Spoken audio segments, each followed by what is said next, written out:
Mesdames et messieurs, bonjour et bienvenue à vous dans cette nouvelle édition de votre journal de 15 heures. Voici les principaux titres.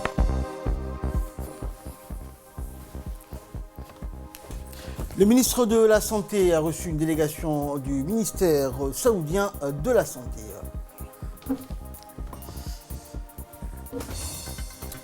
Et en Syrie, la défense antiaérienne est activée contre une agression visant un aéroport militaire. Bonjour à tous. Le ministre du Budget, Abdelkarim Adencher, accompagné de son chef de cabinet, Eid Suleiman, et du conseiller spécial du président de la République, Alexis Mohamed, a participé à la 3e conférence sur le financement de l'investissement et le commerce en Afrique qui s'est tenue à Tunis le 4 et 5 février dernier. Cette conférence est organisée à l'initiative du Conseil d'affaires tuniso-africain et elle vise à créer un environnement propice aux échanges, de même qu'un cadre de proximité favorisant un dialogue productif entre décideurs et acteurs clés des secteurs publics et privés. Le ministre du Budget, également panéliste d'une session, a prononcé un discours plein de sens à l'ouverture de cette conférence. C'était dans les titres. Le ministre du Budget, Mohamed Warsama Dili, a reçu hier une délégation du ministère saoudien de la Santé qui effectue une visite de travail dans notre pays dans le cadre de la coopération bilatérale entre nos deux pays. La présence de cette délégation saoudienne intervient donc à la suite de la visite du ministre de la Santé en Arabie Saoudite où plusieurs accords sur les besoins en infrastructures, équipements et en formation ont été approuvés. Composé de 4 médecins spécialistes, la mission saoudienne a inspecté les différentes structures sanitaires et hospitalières du pays pour évaluer sur le terrain les différents besoins donc, qui ont été conclus entre Djibouti et le Royaume saoudien. A noter également la présence du secrétaire général par intérim qui a assisté à cette rencontre. Le ministre de la Santé a salué les efforts de l'Arabie saoudite qui œuvre inlassablement pour soutenir le développement de notre système sanitaire, rappelant que dans le cadre de cette fructueuse coopération bilatérale djibouto-saoudienne, les deux pays ont convenu de rehausser les plateaux techniques et les infrastructures sanitaires pour améliorer le bien-être et la santé de la population djiboutienne. Le ministre du Travail chargé de la réforme de l'administration, Ismaël Ibrahim Roblé, a reçu le représentant de la Banque mondiale à Djibouti, Boubacar Sidbari, ce matin à son cabinet. Lors de cette rencontre de prise de contact, le ministre a souhaité la bienvenue aux représentants de la Banque mondiale. Ensuite, il a évoqué les différents domaines de son département ministériel, parmi lesquels il souhaiterait une collaboration avec la Banque mondiale, notamment la réforme de l'administration et l'évaluation de la politique nationale de l'emploi à mi-parcours. De son côté, le représentant a salué les efforts fournis par Djibouti pour l'amélioration des services de l'administration aux citoyens. Il a également précisé de prendre toutes les dispositions nécessaires pour renforcer les relations entre la Banque mondiale et le ministère du Travail. Le président de l'autorité des ports et des zones franches de Djibouti, Aboubakar Omar Hadi, a conduit le 4 février dernier à Tadjoura et à Balhou une importante délégation éthiopienne. Cette délégation était composée du CEO ou PDG de Ethiopian Shipping Line, Roba Megersa, des hauts cadres de cette entité, ainsi qu'un représentant de MTS et de l'ambassade d'Éthiopie à Djibouti. À Tadjoura, les hôtes ont visité donc les installations du port de Tadjoura, telles que le bâtiment administratif, les hangars, les postes de contrôle de la douane et de l'immigration. Ensuite, la délégation s'est dirigée vers la route de Balhou, appelée aussi RN11, qui a été récemment inaugurée par le chef de l'État. La route de Balhou et le port de Tadjoura ultra-moderne permettront de fluidifier le trafic maritime de notre pays qui ne cesse d'augmenter. En outre, ces infrastructures sont attendues à jouer donc un rôle essentiel dans la création d'emplois dans la région du nord de Djibouti. Aboubakar Omar Hadi était accompagné de ses proches collaborateurs, à savoir les directeurs généraux de Djibouti Port Corridor Road, Djibouti Port Community System et celui du port de Tadjoura, ainsi que le directeur administratif et le conseiller du président de l'autorité des ports et des zones franches de Djibouti. Il est à noter que le président Hadi a indiqué que la route est opérationnelle, tout comme les services de douane et de l'immigration. Il a déclaré en substance que d'ici la 3e semaine de février, le premier bateau transportant 45 000 tonnes de blé accostera au port de Tadjoura. Yassine Elmi Bouh, ambassadeur de Djibouti au Kenya, a présenté donc le 28 janvier dernier au président de la République unie de la Tanzanie, John Pombe Joseph Magufuli, les lettres de l'accréditation en qualité d'ambassadeur extraordinaire et plénipotentiaire auprès de la République de Tanzanie avec résidence au Kenya. La veille, l'ambassadeur a été reçu par le ministre tanzanien des Affaires étrangères pour la remise de la copie de la lettre de créance. Lors de la présentation de son accréditation devant le président tanzanien, Yassine Elmi Bouh a affirmé la volonté de Djibouti et du président Ismaël Omar Guelleh de renforcer davantage les relations bilatérales dans le domaine politique, économique et sociaux qui existent entre les deux pays. Enfin, l'ambassadeur djiboutien a tenu à remercier les autorités tanzaniennes pour l'accueil chaleureux qui lui a été réservé durant son séjour dans la capitale tanzanienne à Dar es Salaam. Le hub logistique du PAM au PK20 a abrité le 2 février dernier une cérémonie officielle de lancement de la formation en alternance d'un groupe de jeunes apprenants de la filière CAP, magasinage, entreposage de nouveaux centres sectoriels de formation professionnelle. Nous reviendrons sur cette information dans nos prochaines éditions. Les contrôles des agents du ministère du Commerce se poursuivent. En effet, donc, conformément aux orientations aux orientations menées donc par le ministère du Commerce, l'équipe des agents du ministère du Commerce continue donc leur vérification des prix des produits vendus sur le marché et interpelle donc tous ceux qui ne respectent pas le cadre de la loi et de la législation en vigueur. Les agents de contrôle sont accompagnés donc par les agents de la gendarmerie nationale et qui inspectent à leur côté les produits et les dates de péremption et d'expiration de ces produits vendus donc aux ménages djiboutiens.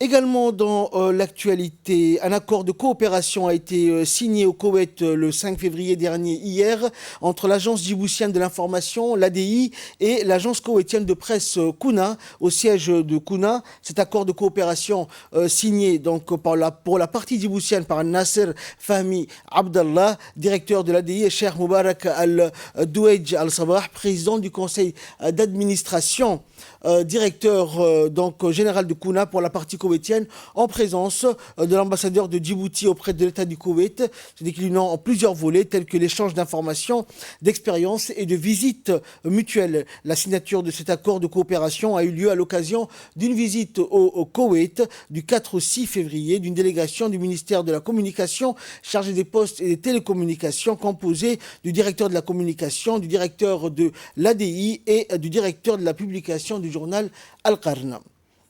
Dans le cadre de relations fraternelles historiques et de la coopération étroite entre le ministère des biens Warf et des affaires religieuses en République fédérale de la Somalie et le ministère des affaires musulmanes, la fondation du Diwan Zakat a reçu une délégation de haut niveau dirigée par Dr Bachir Warsama Mohamed, président de l'agence de la Zakat et des biens Warf de la République fédérale de Somalie, le secrétaire général de l'agence et du conseiller du ministre, afin d'échanger avec les expériences et les acquis, de les familiariser avec l'expérience djiboutienne dans la création et le fonctionnement du Diwan Zakat. Le directeur général du Diwan Zakat et ses proches collaborateurs ont fourni une explication détaillée sur les buts et les objectifs pour lesquels il a été, la Diwan Zakat, la fondation a été créée, ainsi que la structure administrative, la réglementation, les domaines de travail, les réalisations dans son parcours.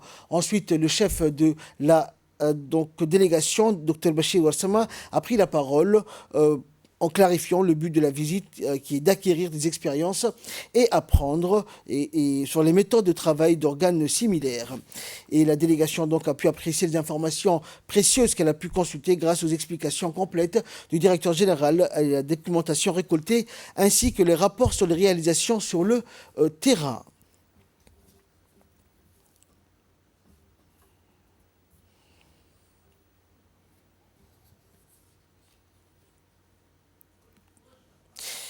Et dans le cadre de la révision de la politique nationale de nutrition, le ministère de la Santé a entamé une consultation régionale et communautaire en vue d'impliquer tous les acteurs concernés dans la formulation de nouvelles stratégies contre la malnutrition à Djibouti.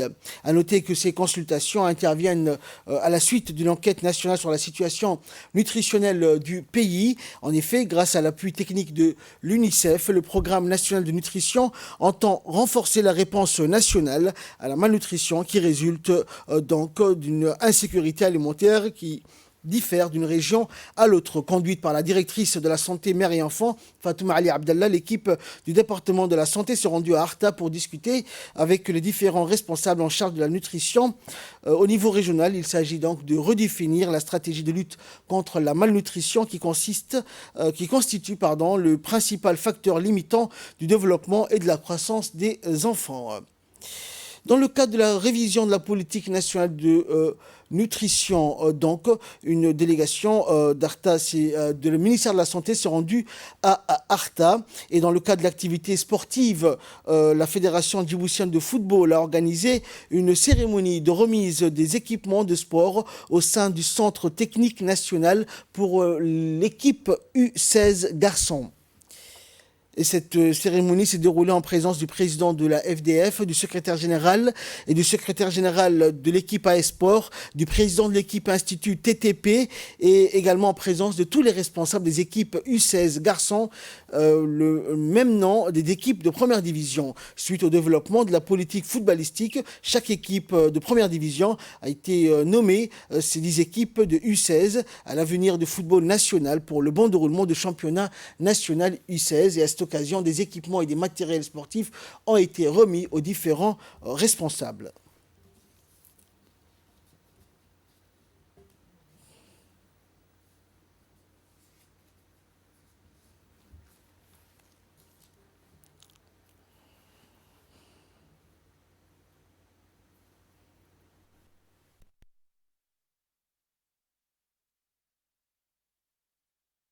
Bonjour, mon nom est Daher Omar Jama, je suis le président du club EEAD. C'est un immense honneur de pouvoir participer à cette générosité de la part de la fédération de nous offrir les équipements pour les équipes jeunes qui sont l'espoir de notre avenir footballistique. Je le remercie, en l'occurrence le président de la fédération, M. Souleymane Hassan Ouaberi, ainsi que ses staffs. Et nous, de notre part, nous allons faire de notre possible pour pouvoir promouvoir et pour que d'ici, dans les quelques années, ces jeunes joueurs seront les puits du football de la Division 1 et de l'équipe nationale. Et là, nous passons à l'actualité internationale. En Turquie, un avion s'est brisé en 3 à son atterrissage à Istanbul. 3 morts et 1579 blessés. Turc avec plus de 180 personnes à bord s'est disloqué après être sorti de piste en atterrissant à Istanbul. Un accident spectaculaire qui a fait 3 morts et 179 blessés. L'avion qui transportait 177 passagers et membres d'équipage en provenance de la ville d'Izmir dans l'ouest de la Turquie est sorti de piste en raison de la forte pluie qui s'abat sur la plus grande ville du pays. Le gouverneur d'Istanbul a indiqué que l'avion avait glissé sur une 60aine de mètres après être sorti de piste avant de chuter d'une hauteur de 30 à 40 mètres. Selon les médias turcs, 12 enfants se trouvaient à bord de l'avion. L'aéroport Sabiha Gökçen a été fermé au vol et tous les avions redirigés vers l'aéroport international d'Istanbul sur la rive européenne de la capitale économique de la Turquie. Et enfin, en Syrie, la Syrie donc a activé sa défense anti-aérienne contre une agression israélienne. Épisode militaire entre Israël et la Syrie. Selon l'agence étatique syrienne Sana, les autorités du pays ont activé leur défense anti-aérienne pour faire face à une agression israélienne près de la capitale Damas. Les systèmes de défense syriens ont abattu la plupart des missiles avant que ceux-ci n'atteignent leur cible. Depuis le début du conflit en Syrie en 2011, Israël a mené plusieurs raids en Syrie contre le pouvoir de Damas. À la mi-janvier, Damas avait accusé l'aviation israélienne d'avoir mené une attaque contre l'aéroport militaire T4 dans le centre du pays. Par le passé, cette même base avait été prise pour cible par des raids israéliens à plusieurs reprises. C'est la fin de ce journal. Merci de l'avoir suivi et excellence de programme sur Télé Djibouti.